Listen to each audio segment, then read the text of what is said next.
Bismillahirrahmanirrahim. Assalamualaikum warahmatullahi wabarakatuh. Ashhadu an la ilaha illallah, ashhadu anna Muhammad Rasulullah. Allahumma sholli ala sayyidina Muhammad wa ala ali sayyidina Muhammad. Kama sholaita ala sayyidina Ibrahim wa ala ali sayyidina Ibrahim. Bil alamina innaka Hamidum Majid. Sebelumnya kita panjatkan dahulu doa kepada Gusti Allah Agung untuk saudara-saudara kita yang telah memberikan sholawatnya kepada channel dakwah ini, sehingga channel ini dapat dengan setia eksis hadir dalam ruang-ruang diskusi kalian semuanya dimanapun kalian berada. Tentu dengan sebuah harapan insya Allah sholawat itu akan menjadi catatan langit amal soleh bagi mereka dan keluarganya kelak, dan insya Allah akan terbalaskan dengan balasan yang lebih baik lagi.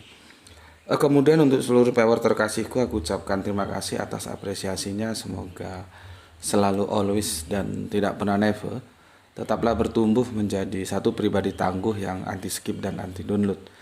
Bila berkenan silakan saja share, tapi linknya ya. Jadi jangan diunduh lalu dipotong-potong dan diunggah ulang, apalagi diadu dengan video yang juga sama-sama potongannya. Jadi kasihan yang nonton nanti ya. Selanjutnya aku nggak bisa sebutkan satu persatu dari nama-nama kalian ya.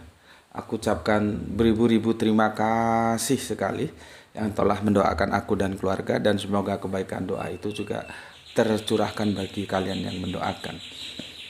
Selanjutnya ya sorry.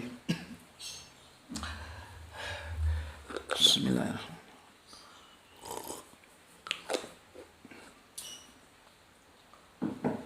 Selanjutnya mari kita saling mendoakan sesama saudara kita dalam kebaikan ya, doa-doa kebaikan, dan insya Allah doa kita bagian dari sekian banyak doa yang dikabulkan oleh Gusti Allah Agung. Amin amin ya rabbal alamin.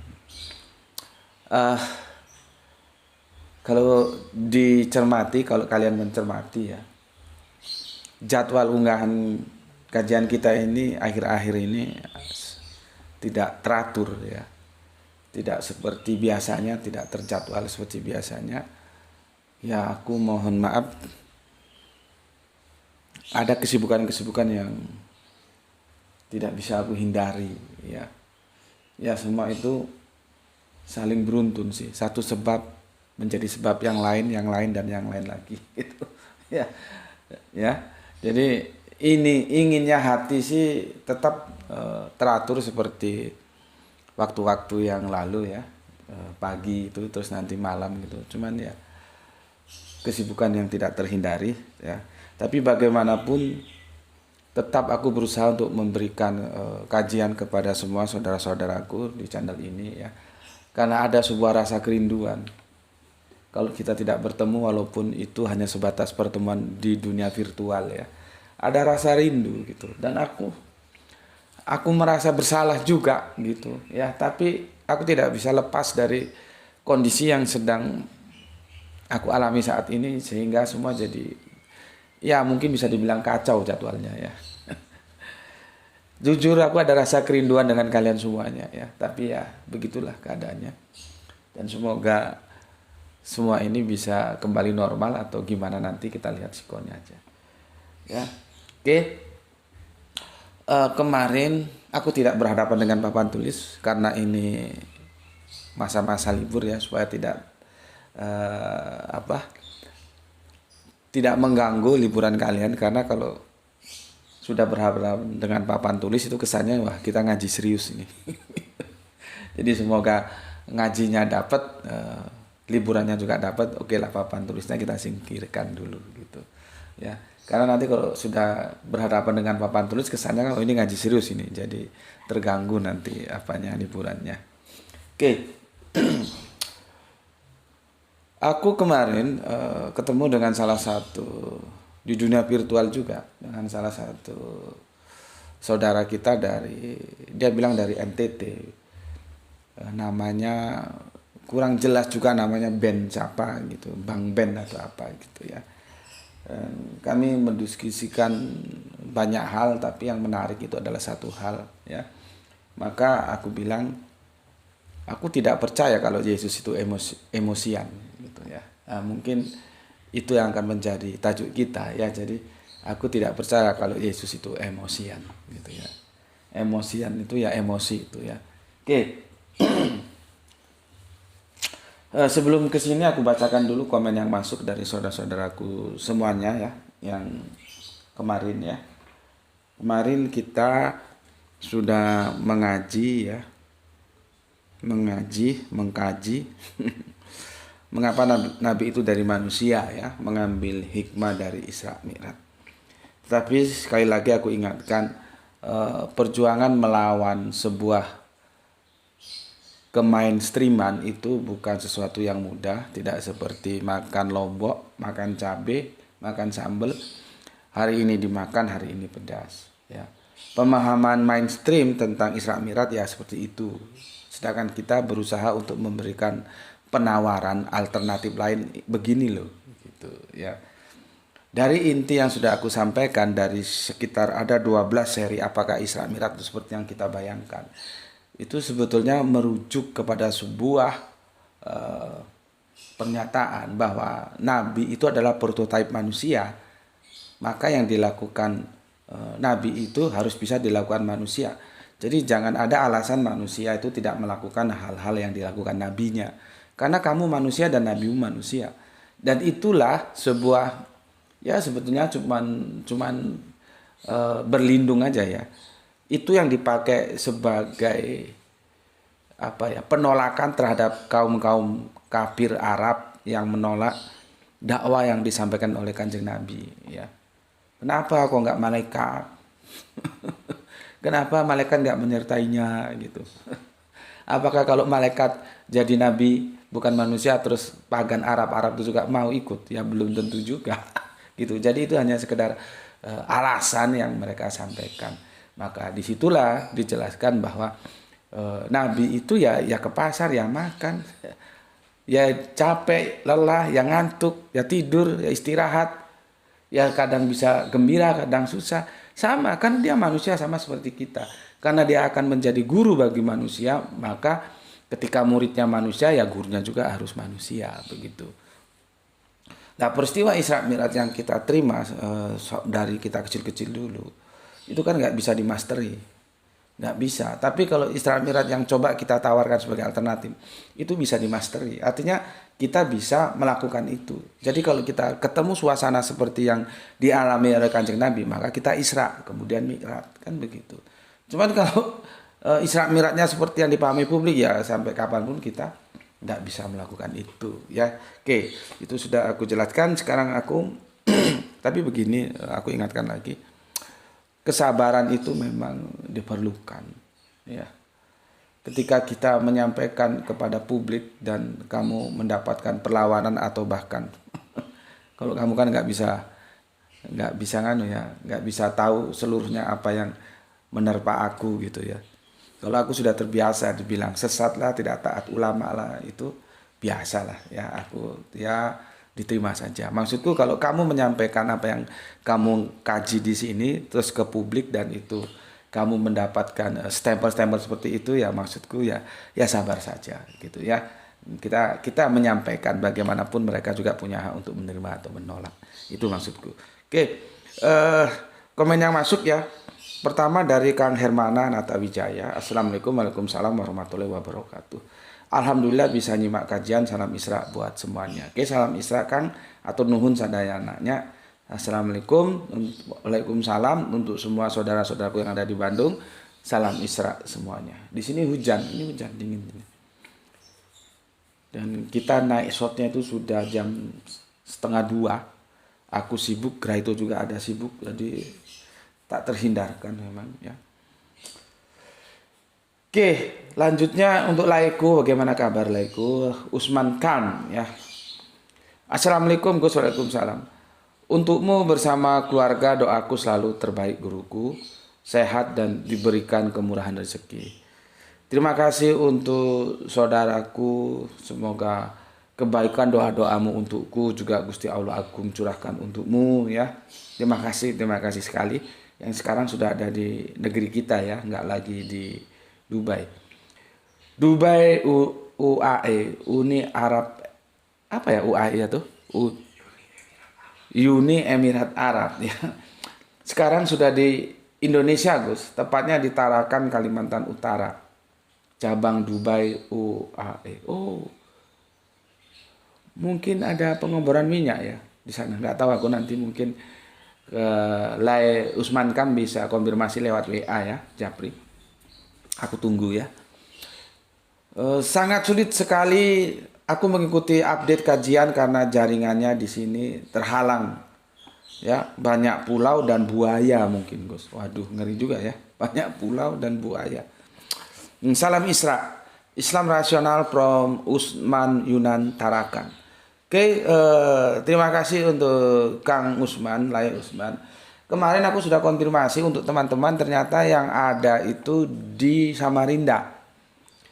Sedangkan jarak Samarinda Bontang, aku dulu mau masuk Bontang nggak sampai ya. Selesainya di Samarinda sama di yang jembatannya putus itu apa ya, lupa aku. Yang PAD-nya tinggi itu. Kita kalau mau ke sana lewat jembatan terus putus. Di sana banyak itu raja-raja dan nama-namanya raja itu Jawa semua. Aku juga heran apakah orang Jawa migrasi ke sana ya. Kutai, ya Kutai. Terima kasih itu. Kutai Kartanegara, aku pol sampai sana. Dulu mau ke Bontang, nggak tahu gimana ceritanya, akhirnya nggak jadi ya, kita mau dakwah sampai ke sana. Ternyata lah ya, yang ada itu di Samarinda. Samarinda Bontang itu 3-4 jam katanya. Nanti kalau sampai ke Tarakannya itu 12 jam atau berapa gitu, jadi jauh. Memang aku sudah sampaikan kemarin permohonannya dan sudah aku publish. Mungkin ada teman-teman yang jadi saudara kita ngaji bareng di channel ini yang dari Kalimantan Utara, ternyata belum ada ya. Nanti kalau ada segera diinformasikan, dan mungkin teman-teman lain khususnya yang di Samarinda ya, Danihoa itu ya, bisa dibantu ya. Mungkin ada teman-teman kita yang ada di Kalimantan Utara, tepatnya di Tarakan, okay? Ini sepertinya mungkin nggak jauh dari bisnis pertambangan ya, kalau dengan UAE ini di sana. Oke, Kang Mas Sunan, semoga tetaplah mendapatkan rezeki yang berkah, yang barokah ya. Ternyata masih tetap juga tidak bisa dipisahkan dari UAE ya. Benar sudah di Indonesia, di Kalimantan Utara, tepatnya Tarakan, tapi tetap saja itu masih ada kaitannya dengan Uni ya, Dubai ya. Oke, terima kasih, semoga membawa berkah lah, rezekinya yang membawa berkah bagi semuanya gitu ya, bagi Kang Mas, bagi keluarga, bagi semuanya gitu. Oke, kita lanjutkan ke Kang Sahran Gipari, baru nyimak sore hari. Oke, sambil ngemil sore. Oke, atur nuhun Kang, bagaimana kabar Bandung? Di sini hujan ya. Ada sesepuh kita Bapak Abdul Muluk. Assalamualaikum, waalaikumsalam. Dari Serdang Inti nyimak Gus. Salam Isra, semoga keluarga di Batu sehat-sehat semuanya. Oke, terima kasih. Waalaikumsalam Bapak Abdul Muluk, sesepuh kita dari Deli Serdang, dan terima kasih dengan 3 merah hatinya. Kemudian jagoan kita dari Makassar ada Kang Rasmi Nasmat. Bismillah santri Gus Betik Makassar hadir, dan jangan terpecah hanya gara-gara beda pilihan. Salam Isra dan tercerahkan. Oke, terima kasih ya atas pesannya, kita sudah diingatkan ya. Ya, jangan sampai terpecah. Oke. Matur nuwun, terima kasih Kang Rasmi Nasmat dari Makassar. Ya, kita lanjutkan soleha kita Gispati. Alhamdulillah Palu hadir Tuan Guru. Salam Isra buat semuanya. Oke, salam Isra dan terima kasih atas 3 merah hatinya ya. Bagaimana keadaan putranya? Semoga recovery sehatnya semakin baik ya. Oke, selanjutnya Kang Mas Septian hadir, ke matur thank you, terima kasih. Dilanjutkan soleha kita Rahani. Assalamualaikum, waalaikumsalam. Tuan Guru sehat selalu ya Guru. Oke, terima kasih. Doa yang baik juga untukmu, semoga sehat selalu solehaku Rahani yang ada di Kota Kembang, Bandung. Kita lanjutkan ke Kang Mas Irfan Al-Akbar ya, Juragan Bendungan ini. Dalam iman Kristen, firman harus menjadi manusia agar ajaran-ajarannya itu bisa dipahami dan diterapkan oleh manusia di dalam kehidupan sehari-hari. Dalam Islam, firman tidak perlu menjadi manusia, hanya perlu untuk disampaikan kepada para nabi. Dan oleh para nabi itulah ajarannya dipahami oleh umat manusia. Masih menyimak dari Kerinci Jambi. Mantap, matur thank you, terima kasih untuk Kang Irfan Al Akbar ya. Memang masalah firman dalam konteks kekristenan seperti itu ya. Dan kemarin aku juga sempat tanya kepada salah satu sahabat lama sih, ya tapi sudah sepuh ya. Salah satu pendeta yang baru saja operasi jantung, semoga cepat sehat ya. Kita berdiskusi tentang firman. Jadi Yohanes 1 pada pasal 1 itu pada mulanya firman. Itu harus kita jarang membicarakan firmannya dulu, tapi lompat. Firman adalah Allah dan firman itu terus dipersepsikan sebagai Yesus. Kan itu seharusnya kita berdebat dulu bagaimana awalnya firman itu kok bisa dipersepsi sebuah personal. Kan begitu ya. Aduh tuh jelas kamu nggak memperhatikan.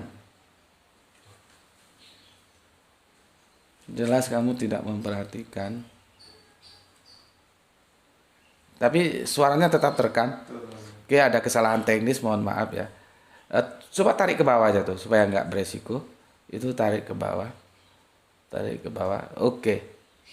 Oke, ya. Udah? Oke, untuk semua pemirsa mohon maaf ada kesalahan teknis ya, kameranya tertutup tadi ya. Dan tapi alhamdulillah kalau audionya kan tetap bisa didengar dengan baik ya. Cuman videonya yang ada kendala karena tutup kameranya turun ke bawah ya.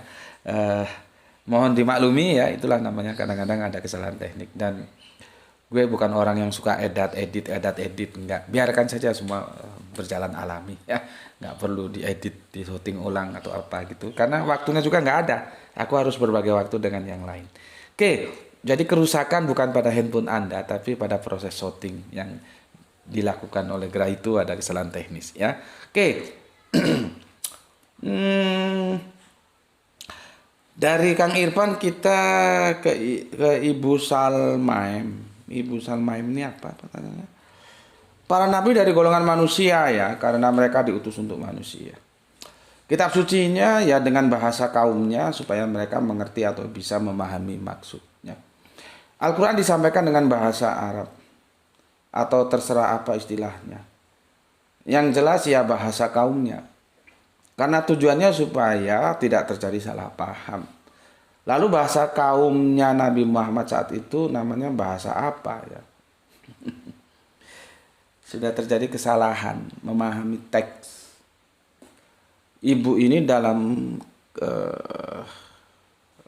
otak kesadarannya itu kaumnya itu nyanya itu jatuhnya ke pihak keberapa ya? Ke satu, kedua, ketiga ya. Inilah ketika kita dalam sebuah narasi salah memahami domir itu jadi masalah loh. Makanya kan aku bilang tidak pernah ada Al-Quran mengatakan Kanjeng Nabi Isa mau turun itu tidak ada. Jelang kiamat mau turun itu tidak ada. Tapi kan teman-teman yang sudah terlanjur kemasukan dongeng itu dan menjadi sesuatu yang absolut dia pegang. Padahal itu dongeng yang disampaikan oleh kiai-kiainya lah, ustadz-ustadznya lah. Itu permasalahannya kan di domir. Mereka akan merujuk surat Az-Zukhruf 61.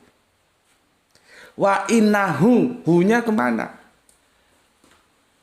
Teman-teman yang masih percaya terhadap dongeng itu hu-nya ke Kanjeng Nabi Isa. Padahal enggak, hu-nya itu ke Al-Quran. Masalah. Beda memahami domir itu masalah. Walaupun itu kecil. Dalam aturan main sorob nahu kan ada domir itu ya tidak seperti isim, tidak seperti fiil ya. Tapi dia tuh sangat berperan karena akan bisa merubah arti. Seperti yang aku kasih contoh tadi ketika memahami surat Az-Zukhruf 61 itu. Jadi sekali lagi aku katakan tidak ada satu ayat pun di Al-Quran mengatakan Kanjeng Nabi Isa itu akan diturunkan jelang kiamat. Tidak ada. Biasanya teman-teman memakai surat Az-Zukhruf 61 untuk menguatkan argumentasinya. Karena apa? Teman-teman itu memahami hu itu dinisbahkan ke Kanjeng Nabi Isa. Kalau gue enggak.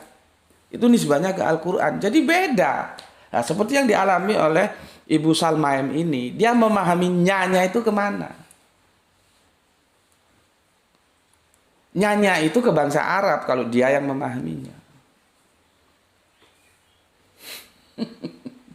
Karena ini juga pernah aku tanyakan kepada almarhum guru Al-Qur'anku, Gus Manani, semoga Allah merahmati tidur panjangnya. Ya, gue nggak tahu ada 3 jawaban ini siapa yang jawab. Kang Juanto Anto dari Cirebon, 4 jempol ya. Yang mantap ini Kang Usman Kam. Kalau itu bahasa kaum Muhammad, bahasa Batak, bos.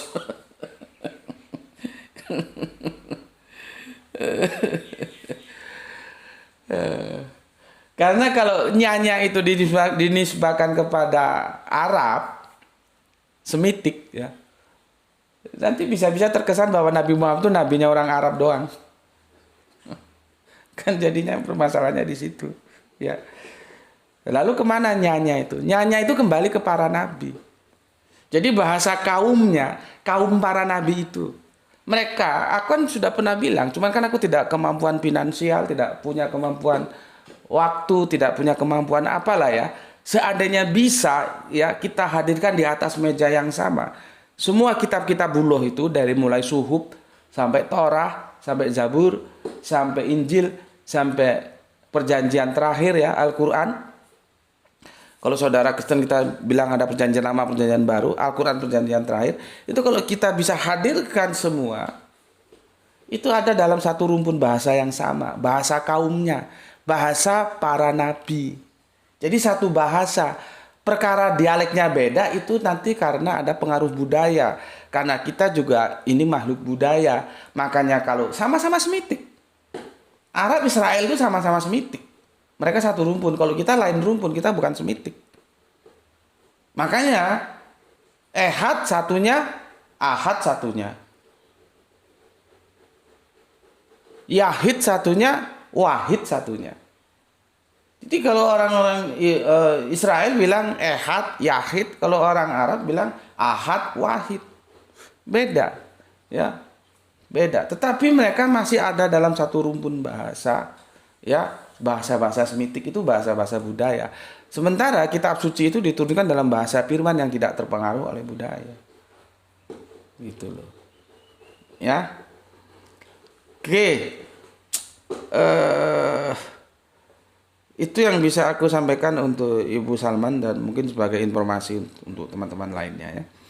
Kemudian Kang Hadi Widodo ya.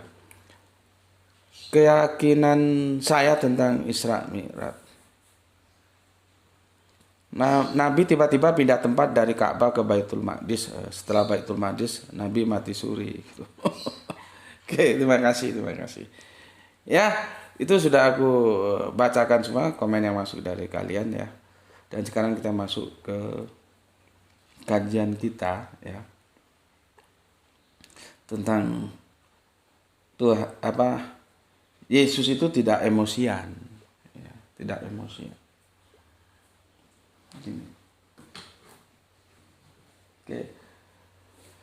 Kalau kita baca, aku coba pelan-pelan ya, semoga kalian bisa memahami karena nggak ada papan tulis ini ya.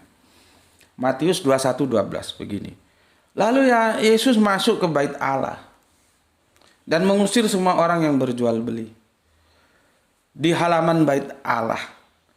Ia membalikkan meja-meja penukar uang dan bangku-bangku pedagang merpati. Ya, jadi dibalikkan, dijungkirkan. Ya, jadi ada orang dagang di bait Allah. Ya, tiba-tiba Yesus masuk dan itu dijungkir balikkan semua bangku-bangku itu. Ya. Kalau kita ya bisa meja-mejanya juga ya penukar uang ya, dan kursi-kursi atau di sini bangku-bangku itu. Ya. Itu dijungkir balikan. Itu ada di Matius 21:12. Kemudian di Markus 11:15 ya. Lalu tibalah Yesus dan murid-muridnya di Yerusalem. Sesudah Yesus masuk ke bait Allah, mulailah ia mengusir orang-orang yang berjual beli di halaman bait Allah. Meja-meja penukar uang dan bangku-bangku pedagang merpati dibalikkannya. Jadi lokus dari peristiwa Matius 21:12 dan Markus 11:15 itu adalah di bait Allah. Ya, oke. Jadi gini kemarin, saudara Kristenku mengatakan bahwa Satu-satunya yang bisa menebus dosa itu orang yang tidak berdosa. Dosa itu apa? Kan kesalahan, tak? Dosa itu kesalahan. Ya, terus dia bilang upah dosa adalah mati gitu, apa maut gitu ya. Ya oke lah, tidak ada masalah. Terus dia mengatakan bahwa Yesus tidak pernah berdosa, tidak pernah bersalah. Gitu. Ya, maka dia bisa menebus dosa seluruh manusia katanya. Ya aku sih ya monggo-monggo saja. Cuman aku kan mengajukan pertanyaan. Apa benar Yesus itu tidak punya dosa? Gitu loh. Dosa itu kan kesalahan. Toh. Coba kita lihat di Matius 21:12, di Markus 11:15. Di situ jelas Yesus melakukan kesalahan. Ya, melakukan kesalahan dalam mensikapi ya orang yang berjual beli di situ. Kalau kita tunduk terhadap teks ya, begitu itu, ya. Karena apa? Bangku-bangkunya itu dijungkir balikkan ya, meja penukar uang dan bangku-bangku pedagang merpati itu ya. Ia membalikkan itu kan jungkir balik ya. Dibalikkan tuh ya atas ke bawah ya, kakinya dari ke atas ya jungkir balik lah. Itu kan bahasa majemuk ya, jungkir balik itu ya. Kalau di sini ia membalikkan gitu ya bangku-bangku. Ya, kemudian di Markus juga begitu, bangku-bangku pedagang merpati dibalikkannya begitu. Yang gue permasalahkan itu caranya. Kalau caranya seperti itu berarti Yesus itu ya berdosa. Gue bilang begitu. Karena apa? Jelas sekali Yesus emosian. Di sini Yesus emosian. Apa nggak bisa dibilang baik-baik? Disuruh keluar, disuruh pindah, dikasih tahu baik-baik. Kalau dikasih tahu baik-baik ternyata masih tetap saja diingatkan 1, 2, 3, baru tindakan jungkir balik seperti ini dilakukan, monggo silahkan. Sedangkan Satpol PP saja itu kan lewat SP toh. Meskipun aku nggak tahu ada nggak Satpol PP yang seperti Yesus ini tanpa PP ya, tanpa surat peringatan maksudnya, tanpa SP bukan PP. Ya, tiba-tiba pedagang-pedagang kaki lima itu dijungkir balikan gitu, dagangannya, kursinya gitu. Ya, gue nggak tahu. Tapi ada yang bilang Satpol PP itu pakai SP, SP1, SP2, SP3 baru diambil tindakan. Yang rombongnya diambil lah, yang dagangannya jadi, aduh kasihan juga kalau lihat seperti itu.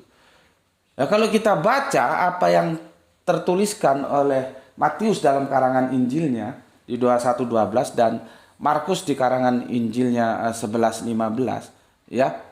Kan jadinya kita terekam dalam benak memori kita, wah kok ini jahatnya seperti apa yang kita lihat Satpol PP. Meskipun ada yang bilang, oh enggak Satpol PP itu sudah pakai SP. Lah ini enggak pakai SP. Berarti jahat mana Satpol PP sama Yesus? Lebih emosional mana? Lebih emosian mana? Yesus dan Satpol PP dalam menangani pedagang. Sudah kita anggap saja ini pedagang kaki lima gitulah.